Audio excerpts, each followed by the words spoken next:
Hello అండి, welcome to సాహిత్య Raju's kitchen. ఈరోజు వీడియోలో కోడి కాళ్ళని ఏ విధంగా క్లీన్ చేసుకోవాలో చూపించబోతున్నాను. ఇలా చికెన్ షాప్ నుంచి తీసుకొచ్చుకున్నటువంటి కోడి కాళ్ళని ఒక పెద్ద గిన్నెలోనికి వేసుకోండి. ఇలా వేసుకున్న తర్వాత ఇందులో సరిపడా వాటర్ని పోసుకొని ఒకసారి వీటిని శుభ్రంగా కడిగి తీసుకోండి. ఇలా కడిగి తీసుకున్నటువంటి కాళ్ళని ఒక గిన్నెలోనికి వేసుకొని మళ్ళీ అందులో కూడా వాటర్ని పోసుకొని మరొకసారి శుభ్రంగా కడిగి వేరొక గిన్నెలోనికి వేసుకోండి. ఇలాగా 2-3 సార్లు కాళ్ళని శుభ్రం చేయటం వల్ల ఇవి నీట్గా క్లీన్ అయిపోతాయి.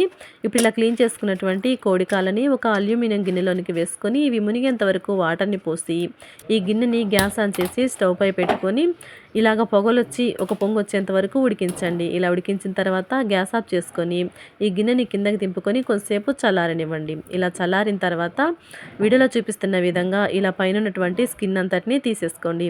ఇలాగ కోడి కాళ్ళకు ఉన్నటువంటి స్కిన్ అంతటిని తీసేసుకున్న తర్వాత ఇప్పుడు ఈ కోడి కాళ్ళకు ఉన్నటువంటి గోర్లని మనము కట్ చేసుకోవడం కోసం ఇలాగ నైఫ్ సహాయంతో వీడియోలో చూపిస్తున్న విధంగా ఈ గోర్లన్నిటిని కూడా కట్ చేసి తీసుకోండి. ఇలాగా అన్ని కాళ్ళకు ఉన్నటువంటి గోర్లని కట్ చేసి తీసుకున్న తర్వాత ఇప్పుడు ఈ కోడి కాళ్ళలో కొంచెం పసుపుని వేసుకొని సరిపడా వాటర్ని పోసి ఒకసారి శుభ్రంగా కడిగి ఒక ప్లేట్లోనికి తీసుకున్నామంటే నీట్గా కోడి కాళ్ళు అనేవి క్లీన్ అయిపోతాయండి.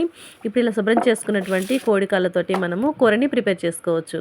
ఈ కోడికాళ్ళ కూర మోకాళ్ళ నొప్పులతో బాధపడుతున్న వాళ్ళకి, అలాగే మోకాళ్ళ మధ్య గుజ్జు అయిపోయిన వాళ్ళకి చాలా యూజ్ అవుతుందండి. ఆల్రెడీ ఈ కోడికాళ్ళ కూరని మన ఛానల్లో పోస్ట్ చేసాము. వీడియో లింక్ కింద డిస్క్రిప్షన్లో ఇస్తాము, వెళ్ళి చూడండి. Thanks for watching.